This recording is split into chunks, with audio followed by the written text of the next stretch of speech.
topic for our Unit 5 is scatterplots. And what your learning target, you can analyze scatterplots. That's like the main thing you're going to be able to do today. And you can create lines of best fit. So given a scatterplot, you're going to be able to create a line that represents that data set. Okay? So a scatterplot is a collection of random points not connected. So throughout this whole unit, we have been dealing with lines, connected points. A scatterplot is, let me just show you, just a bunch of random dots that represent the random points that represent some kind of data, but they're not connected. There's not a line that represents that relationship. You can develop correlations. That's how you say that, correlations. Maybe you learned this in science, especially during the science fair. A correlation looks like it can form a line.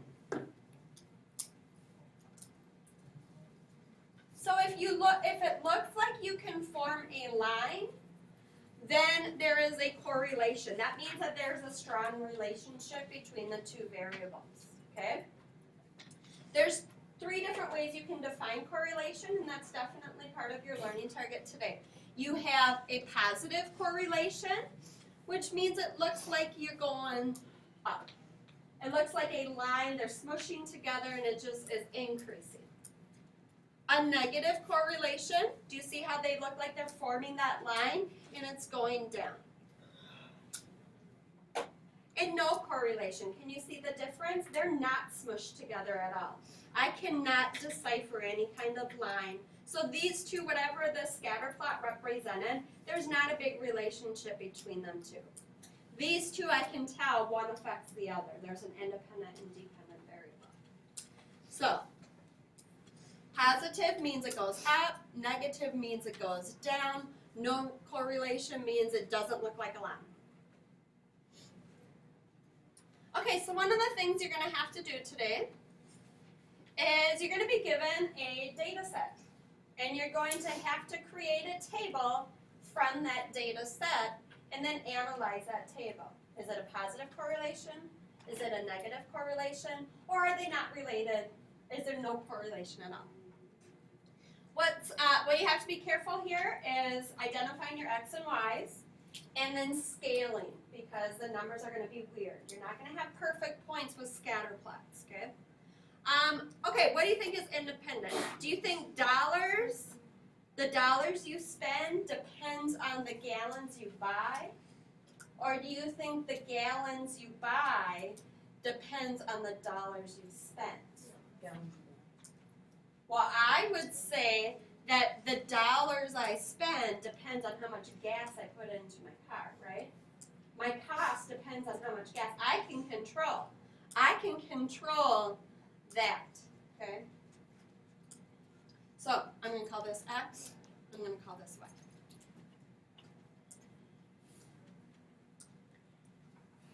Okay, I think I just flipped that, oops. My dollars depends on how many gallons, so that means it's YX. My dollars depends on my gallons. Y depends on X. Okay, so now I just take, before I start anything, I look to see the numbers that I have to start plotting, and then you have to be careful with the scaling. So my X, my smallest X looks like it's 1.1, and my biggest X looks like it's 3.3. So I'm going to see how I could represent this. If I did it by 0.2s, 0.24681, 0.24682. Can't do that. So I'm gonna do 0.5s. So 0.51, 0.52, 0.53, 0.54. It's gonna have to work. And that's my X, which is representing my gallons. I like to write that down. And then my Y's goes from 4 all the way up to 13. So I'm thinking 2s. I'm going to scale it by 2s. 2, 4, 6, 8, 10, 12, and 14. And my Y represents money. And then I have to plot an and I do not love plotting because I don't love it when they're not perfect numbers because I always second guess myself, but it's going to be okay. You just make your best approximation. It's a scatter plot. It's a collection of random points, okay? So the first one, x is 2.5, y is 10. So 2.5 and 10, hey, that's a perfect point. I don't feel stressed out over that one. The next one, 2.8 and 11. So I'm almost to the 3, and I'm a little bit bigger than the 10, or halfway between the 10 and 12. See, it doesn't look halfway to me, but I'm going to be okay. I get the gist of it. 9 is the next one is 2.3 and 9, so a little bit bigger than 2, and I go up right under the 10. No, right in the middle. And then 2.6 and 10. Oh goodness.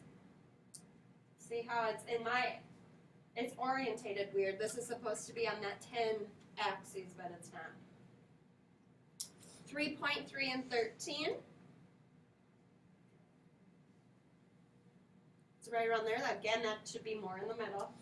1.3 and 5.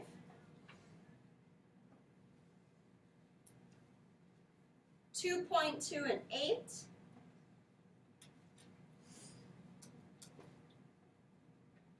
1.1 and 4. Okay, I did it. And you just, don't overanalyze it. Just get a rough approximation because you're really analyzing the whole. And I'm not looking like, hey, what does this represent? Does this look like these two are related to each other? Is there a correlation? What kind? Positive, negative, or no? Positive. Yep, so this is a positive correlation. And that's about all you know how to analyze right now. That's about all you can do. Pretty soon we're going to create the line of best fit, which you've seen me do. Line of best fit just tries to go through the center of all of the data points. Okay. I'd like you to take a minute and plot these points, please. Okay, after I went through and scaled the graphs and identified that altitude was my independent variable, and temperature was my dependent because temperature depends on your altitude. And I plotted these points, which was very rough approximation because so many of them were very close together. They pretty much look congruent, but I do get the main topic here that it looks like they are kind of congested together, and it looks like a negative correlation. That is, as your altitude increases, it looks like your temperatures decrease. All right, the next application with scatterplots is being able to create a line of best fit. And a line of best fit we use typically when there's a correlation, whether a positive or negative correlation. It's a straight line that's drawn through as many points as possible. You can't draw it through everything. It has to be like what we've been working with on Unit 5. It goes through as many points as possible with approximately the same number of points above as there is below. So you want it centered is really what a line of best fit is. A line of best fit, you would really like it centered. Okay, so looking at this negatively correlated graph, a scatter plot I should say, I want to create a line of best fit. So I'm going to go through as many lines as possible, and I'm going to say that this one is pretty much good. You're not going to have to be 100% perfect. Maybe I want to move it over a little bit. That looks a little better, okay? Because your goal is you want to go through as many points as possible. Sometimes even, look at this line. Oh, I do go through 2 points. So that's nice. That means going through those 2 points is huge. That means I can find the slope of that line of best fit. And that means I could create an equation using point slope, that 5-4 lesson that we love so much. Oh yeah, sure. Let's actually apply this and show that we can identify slope. So I went through 2 points, right? I went through 2 points. And how did I change? I went down 1, 2, 3, 4. And then. I wanted it to be a perfect point, darn it. Well, I can do 4 because I can go right here. That's a perfect point. I went down 4 and over 1, 2, 3, and 4. So my line of best fit actually has a slope of -1. And then you could create an equation of a line, which is more level 4 application of scatterplots. Making predictions using line of best fit. Okay, I went ahead and plotted these points. Now what we're going to do with the application with this is to create a line of best fit and being able to make predictions based on our line of best fit. So I really want to try to get through the center of my data points. The thing about line of best fit, some of yours are going to be different than others. You can't compare that because what some might see as the center, I mean, what would be wrong is if somebody did this. That's definitely wrong. That's wrong, okay? Or this is wrong. But as long as it's pretty much centered, it is A-okay. All right, so don't get too stressed out over that. So now that I have my line of best fit, what works really nice is we can make predictions based on that line of best fit. For example, let's say that I'm 25. How tall should I expect me to be? So if I'm 25, I would be right around here, right? And how tall should I be? About 68 inches, 69 inches, 70 inches, I don't know. I'm going to say 68 inches. Based on this line of best fit. Okay? It can't be 68 inches because there's already 68.5. Oh yeah, duh, because it's almost 80. My goodness. 68.5 inches. My goodness. I did that again. So can I call it 78? Does that make life a little bit better? Because I'm kind of by the 80. So 78 inches. I wish I could grow like that. Me too. 10 inches at the age of 21. Okay, so how old is a person? Now working backwards. How old is a person that is,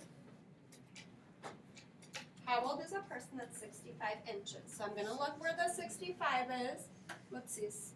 I'm going to make this a little bit better. Oh no, so I'm about right here. And it looks like I am approximately 15 years old. You were already 15. Or 16. You're already 15. 64 Yeah, is, we're working back. you're 16. All right. Yeah. So our next one is a relationship between the grade you get and the hours that you study. I went ahead and plotted my points, identifying that the hours you study is independent and your grade depends on how long you study. I created my line of best fit, approximate line of best fit, and it looks like the line of best fit actually works best not going through any of the points here. But now I can use my line of best fit to make predictions. How long should I study, according to this scatter plot, how long should I study if I want a score of 90%? So you don't analyze by the points that you're given. Once you get your line of best fit, you analyze on your line. You don't look at your points, you use your line. So if I want a 90, I go over, and according to my line of best fit, I'm approximately right there, so 3 hours. I should study for approximately 3 hours if I want a 90%. Again, use only your line of best fit once you create it. Let's say that a student studied, or no, let's say a student got 65%. How long did they study? So 65% is right here. It looks like I studied a little over an hour and a half, right? Because if you go down, 1.5 is right here. So 1.7. a little more 73%. than 1.5 is 73%. It's like 0.8. Then